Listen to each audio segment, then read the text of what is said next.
Today I will be interviewing Larry. Larry is currently incarcerated as we doing this interview. I'm doing a life sentence. I got an armed robbery and accessory to murder charge in 1981. The sentence up in the play right here. I've been here 40 years. Larry's been here 40 years. Come here when he was 18 years old. Gonna give y'all a view of everything that's going on out here. I'm about to close my battery back up. This is the view of the prison system right here. The guys are sitting down playing dominoes and doing all that old stuff right there and walking around. We got cameras on the zone. I'm gonna shut my door up. But anyway, we got that's a view of what's going on. And this is the cell right here. This is our cell. That's my roommate laying down asleep right there. And this is what we got, a 12 by 12 cell right here, ladies and gentlemen. Anybody want to know? There go the commode, and there go the sink, and there go the 2 beds up in here. It's a 12 by 12 cell right here. Is what Larry's in. Larry been here for 40 years. Larry go up for parole next year in January. And hopefully Larry will make parole up out this place and be on with a better life. But yeah, this is what's going on right here in the prison system. Yep.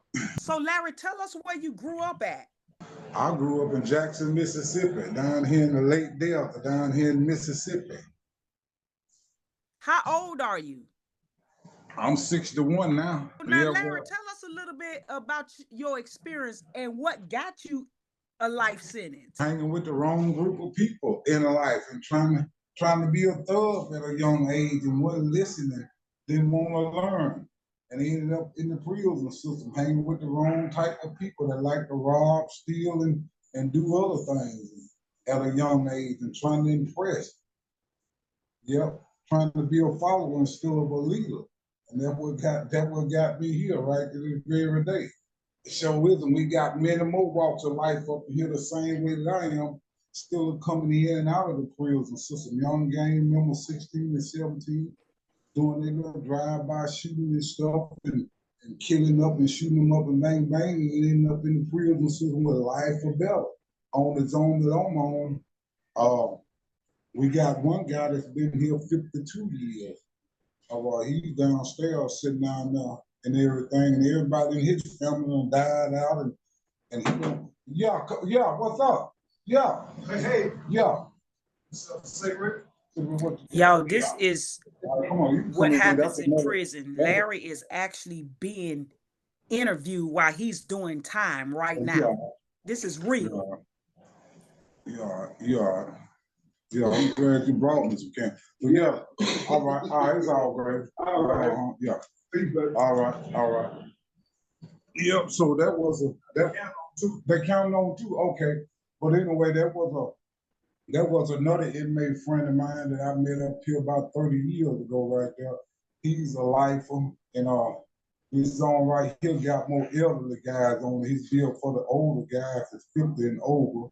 And they sent us over here, for a comfort reason, because we're around so many gang members and stuff. Gang members are still coming into the prison system and taking advantage of the vulnerable and all that old stuff there.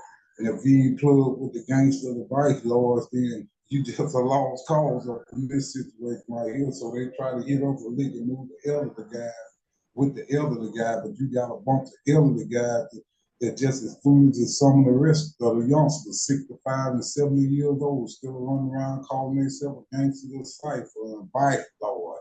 It's true that there are gangs in the men prison. We got 4 or 5 zones full of gang members to where if you ain't affiliated, you got to walk in the middle of it. Yeah, come in. That cigarette was saying? Yeah. All right. Anyway, though, I was doing something. Yeah. You must have couldn't hear me out there. That fan was on. Yeah. Okay, it's all good. There you go. All right then. All right. Anyway, well, that was another inmate friend of mine to come in and get cigarettes and stuff like this. These are called $10 a pack right here. These chemicals that they sell on the street for $3. They sell them up to him for $10 a pack. And another thing I want to illustrate to you all that's out there in society, so y'all would know what the younger generation is about to go through. And what y'all prepared for out there in society. and what to be expected. They got this thing called spice. I don't know if y'all know about this spice stuff, this K4 that they spray on paper, and the staff member bring it in to them and stuff like that, and make them flop and wall all on the floor and do all crazy type of stuff. And here we too busy putting more dope in our veins and less hope in our brains. I'm talking about the younger generation. Yes. Hey, one more time. Can I bother you for a light? A lot, yeah.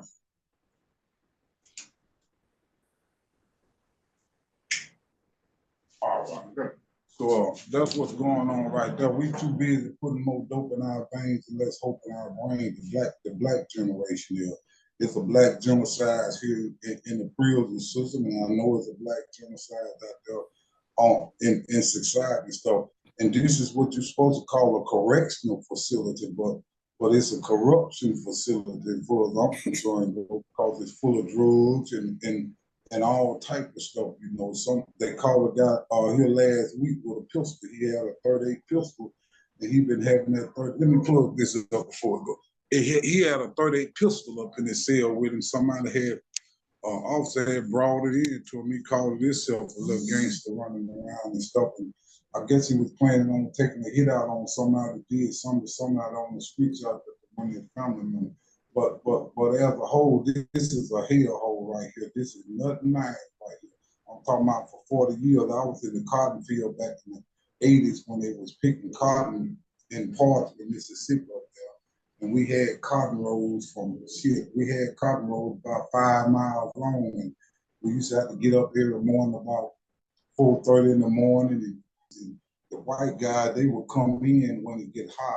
Too hot out there, but the black guys had to stay out there. If we didn't pick 500 pounds of cotton, they would have two more inmates, what they call house boys. This down in Mississippi. I don't know about other states and stuff, but I can speak about Mississippi down here. So let me ask you this, Larry. I see that you have cigarettes in your cell. Are you guys allowed to smoke in prison? Yeah. They took the tobacco products out of the prison system at one time. Like they took the comfortable bitches out of the prison system. If you're married, you can't have comfortable bitch. You can't have sexual contact with your own wife. So they took that out.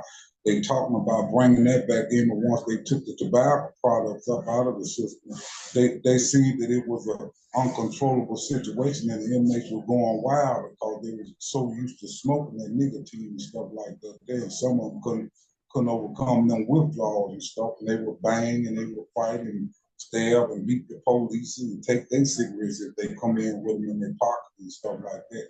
So the warden decided to come up with a solution here to stop all that violence about the cigarettes and stuff like that, the epidemics of the cigarettes. And he started letting the cigarettes come back in, stuff like that, so they can make their money, we can make our money too. But I'm gonna just set the phone here because whoever counting, they already know me, so they already know that I got a phone for everything. Okay, so they doing count? Just hold 1 minute. You don't have to hang, just hold. So, ladies and gentlemen, I am interviewing Larry, who is currently in prison. Right now, he's standing to his door for count. This is what a real prison cell looks like. That's the bunk. That's how we hang our clothes. I guess he have a homemade clothesline where you rip a sheet, you tie it from one end to another end, and you hang your stuff on it. Right now, he's doing count, which he has to stand to the door to be accounted for with his inmate ID tag. We having a real live interview with an inmate that have been in prison for 40 years now, and he's facing a life sentence, but he's about to go up for parole soon. That is what the prison jail cells look like. And when we started this video, he gave you guys an overview of the dormitory that he's in, upstairs and downstairs. And these are the 2-man cells. You do have dorms where there's open dorms, where there's just bunk beds in an open area. But this right here is a 2-man cell. More than likely, he's in a close custody dorm. Counting everything.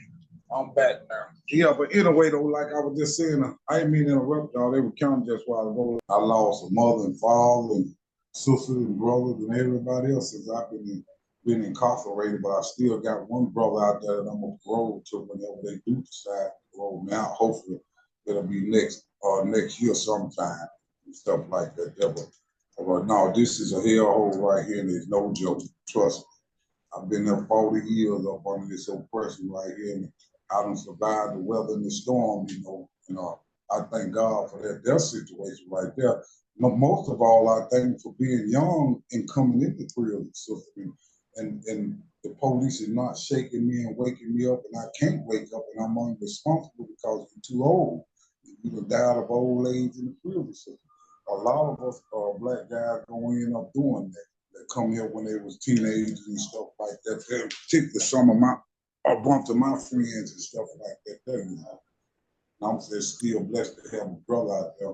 Do your brother take care of you? Mm-hmm. Oh yeah, mm-hmm. Most definitely. Mm-hmm. Yeah, he definitely do that. Yeah. Mm-hmm.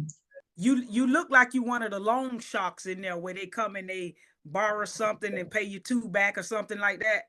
Well, yeah, but I don't try to overcharge them because these guys don't have as much as I have. We all in the same bracket. We got to piss together, we got to shit together, we got to eat together, we got to sleep together, we got to shower together. Everything you do up here, you got to do it together, so it ain't no secret. That's why. So Larry, do you get a lot of respect? Oh yeah, most definitely, ain't no doubt about that. That for sure. I give it and I demand it by the same token. Ain't no doubt about that. There. Like I say, you got a few fools around, few ignorant guys around and stuff like that, which I boxed it in the prison and stuff before I got my trades and stuff. I'm a certified plumber.